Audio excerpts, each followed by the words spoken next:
로마서 6장 11절에 들어가기에 앞서 중요한 한 개념을 논의하고 시작하려 합니다. 로마서 6장 11절은 어떤 면에서 창세기 2장 8절과 밀접한 유사성을 갖고 있어요.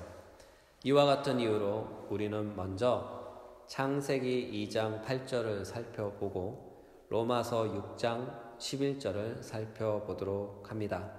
창세기 2장 8절 여호와 하나님이 동방의 에덴에 동산을 창설하시고 그 지으신 사람을 거두시니라. 이 본문에서 동방의 에덴 동산이 창설되었다고 말합니다. 그리고 또한 하나님께서는 창설된 동방의 에덴 동산 안에 당신의 형상을 닮은 그 사람을 그곳에 거하게 하셨다고 합니다. 여러분, 이 문장은 짧은 문장이지만 사실상 이 짧은 문장 안에는 우리의 영적 지식을 한 단계 상승시킬 수 있는 깊고 풍성한 영적 진리가 담겨 있어요. 따라서 오늘 우리는 이 말씀을 통해 본문이 품고 있는 깊고 풍성한 영적 진리들을 마음껏 항유하며 영적 지식의 지경을 넓히시는 귀중한 시간이 되시길 예수님의 이름으로 축복합니다. 먼저 살필 것은 동방의 에덴 동산인데요. 여기서 동산이란 말은 히브리어로 깐이라고 합니다. 이 말을 원문에 가깝게 직역하면 울타리가 둘러싸여 있는 안전한 장소, 울타리가 둘러싸여 있는 안전한 장소를 뜻합니다. 70인 역은 동산이라는 뜻의 히브리어 깐을 헬라어 파라데이소스로 번역했어요. 우리는 이렇게 번역된 파라데이소스를 파라다이스 또는 낙원이라고 부릅니다. 또 에덴이란 말은 히브리어 발음을 그대로 표기했는데 여기서 에덴의 뜻은 즐거움, 기쁨입니다. 또한 동방에라는 말은 지리적 방향과 지리적 장소를 가리키죠. 이것은 창세기를 기록한 저자인 모세가 자신의 기준으로 봤을 때 동쪽을 가리키는 것입니다. 그 동쪽에 그 옛날에 에덴 동산이 존재했던 것이죠. 요약하면 동방의 에덴 동산은 창세기를 기록한 저자의 기준으로 봤을 때 동쪽에 위치했었으며 기쁨과 즐거움을 뜻하는 에덴이라는 이름을 가진 한 지역으로서 한때 인간에게 있어서 무궁한 안녕과 축복이 보장된 지상 최고의 낙원이었습니다. 이와 같은 사실을 통해 우리는 몇 가지 사실들을 유추해 볼 수 있어요. 첫째, 창세기에 등장하는 동방의 에덴 동산은 정말로 실제한 역사적 장소라는 것이죠. 왜냐하면 성경에는 분명히 동방이라는 에덴 동산의 방향이 구체적으로 제시되고 있기 때문이죠. 창세기 2장 8절 여호와 하나님이 동방의 에덴에 동산을 창설하시고 그 지으신 사람을 거기 두시니라. 또한 이와 같은 맥락으로 동방의 에덴 동산의 위치가 성경에서 구체적으로 제시됩니다. 창세기 2장 10절부터 14절 강이 에덴에서 흘러나와 동산을 적시고 거기로부터 갈라져 네 근원이 되었으니 첫째의 이름은 비손이라. 금이 있는 하월라 온 땅을 둘렀으며 둘째 강의 이름은 기온이라. 구수 온 땅을 둘렀고 셋째 강의 이름은 힛데겔이라. 아수르 동쪽으로 흘렀으며 넷째 강은 유브라데라. 따라서 이와 같은 사실로 인해 우리는 확실히 동방의 에덴 동산은 존재했다라고 말할 수 있어요. 다시 말해서 성경은 실하다. 성경은 실하다라는 것입니다. 그러나 지금은 그것이 정확히 어디 있는지는 모릅니다. 다만 몇 가지 무성한 추측들만 난무할 뿐입니다. 어떤 사람들은 말합니다. 아르메니아 고원 지대가 에덴 동산이었다. 또 다른 사람은 말합니다. 아니다. 바벨론 평원 지대가 에덴 동산이었다. 어떤 이는 이집트 서쪽이다, 또는 지중해 가운데다, 또 소수의 무리들은 이도저도 아닌 에덴 동산은 불가사의한 곳이야 라고 저마다 추측을 쏟아내보곤 합니다. 그런데 이 가운데서도 가장 많은 지지를 받는 견해를 꼽는다면 바벨론 평원지대설입니다. 그러나 이 또한 확실한 지리적 위치라고는 단정할 수가 없어요. 그러나 우리가 아는 중요한 한 가지 사실은 성경에 등장하는 동방의 에덴 동산은 분명히 실제한 역사적 장소였으며 그곳에 한때 아담과 하와가 실제로 거주했다는 사실입니다.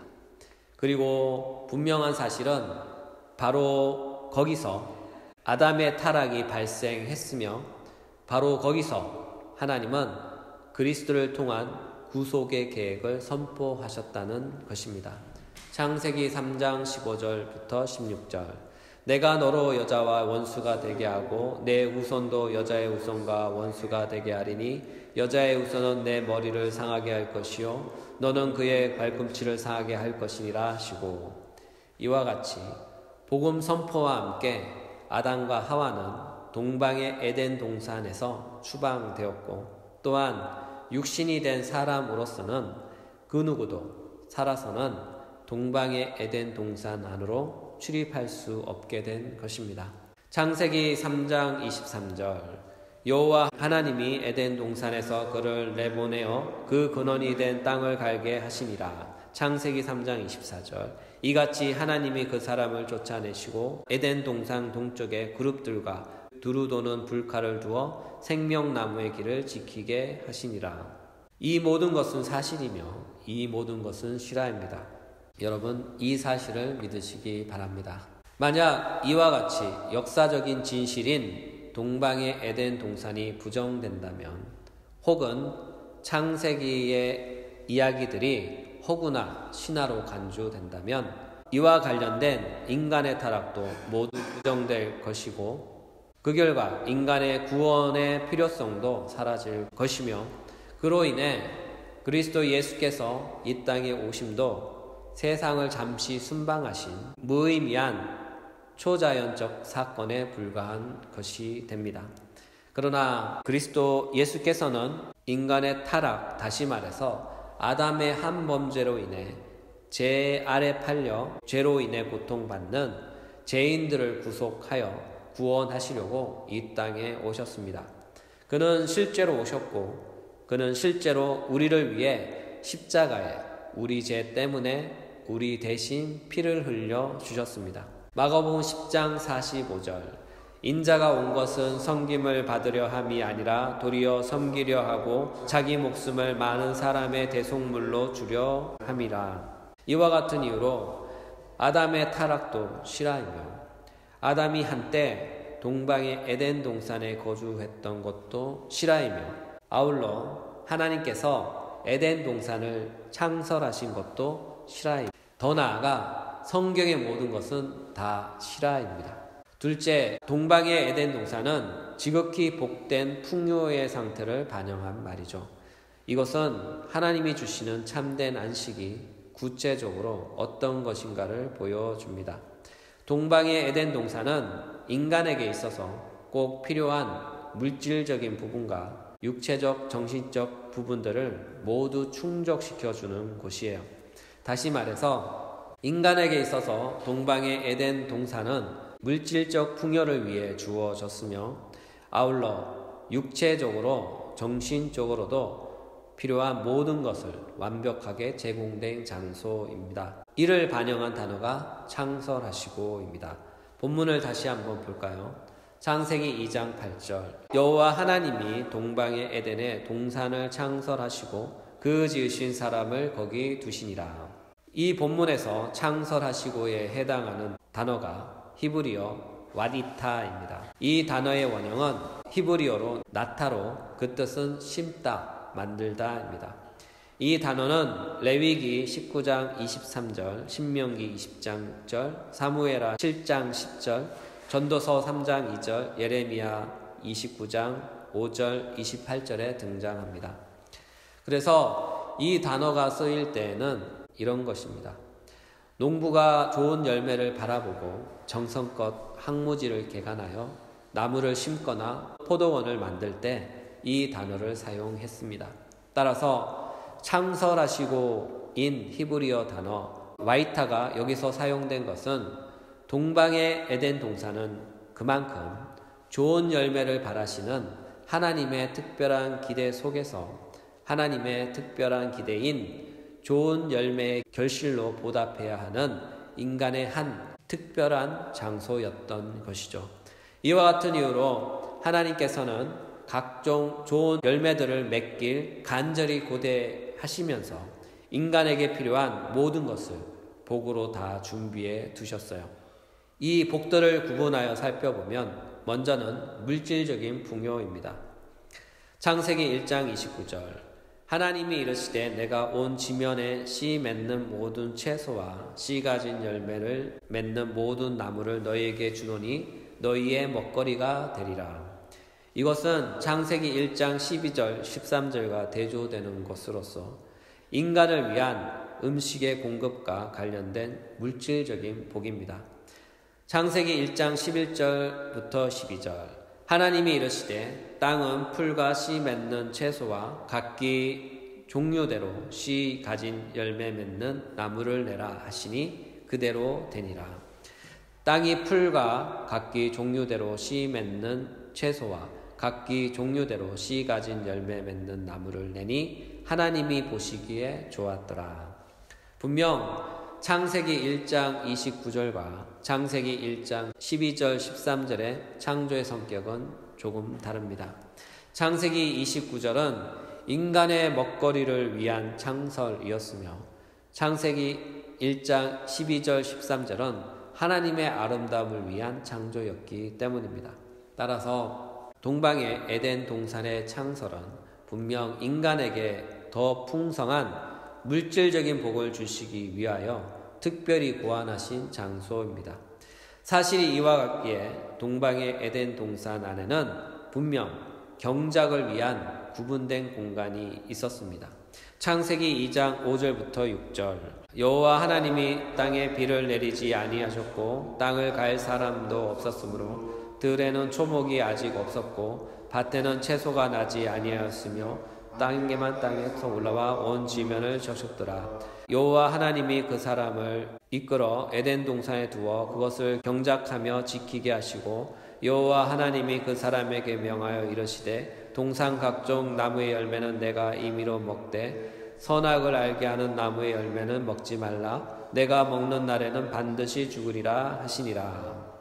이와 같이 에덴 동산은 인간에게 있어서 그들의 삶을 윤택하게 하고 삶을 만족하게 하며 복이 차고 넘쳐서 모든 것이 풍성하고 모든 것이 풍족하게 되는 축복의 땅입니다. 또한 동방의 에덴 동산은 육체적 정신적 축복도 풍성했습니다. 하나님께서는 아담이 혼자 사는 것을 좋게 생각하지 않으시고 그를 위하여 돕는 배필을 주심으로써 동방의 에덴 동산을 아담과 하와가 함께 거주하는 장소로 축복해 주셨습니다.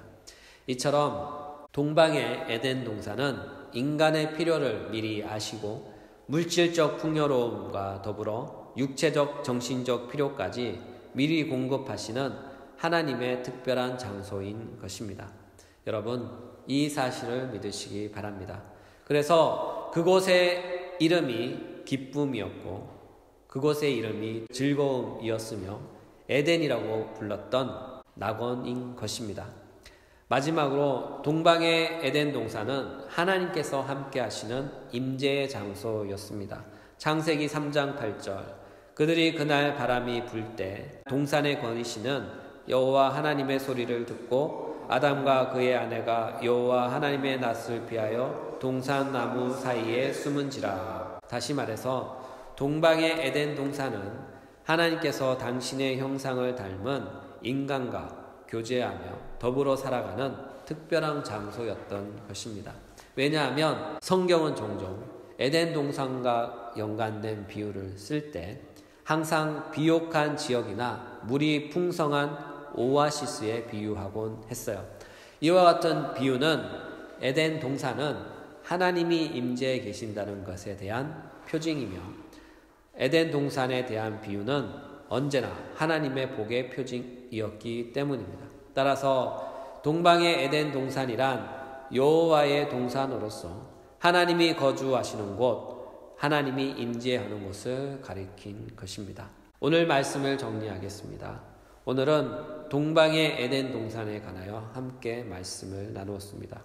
인류 최초의 거주지였던 동방의 에덴 동산은 하나님의 특별한 섭리 가운데 창설된 하나님의 안식의 복이 충만하고 풍성한 장소입니다. 헬라어로 이것을 파라데이소스라고 부릅니다. 우리말로 표현하면 낙원입니다. 이 낙원은 역사적 장소였으며 지금은 없지만 한때 역사적으로 하나님의 특별한 장소로서 존재했습니다. 하나님은 이와 같은 낙원을 통하여 당신께서 창조한 인간에게 복을 주시되 하나님의 안식에 충만하고 풍성한 복을 주시며 하나님과 인간의 영적 교제를 통하여 영원히 함께 더불어 살아가시길 원하셨던 것입니다. 이와 같이 하나님께서는 이와 같은 꿈이 이루어지시길 오늘도 간절히 열망하고 계십니다. 기도하겠습니다.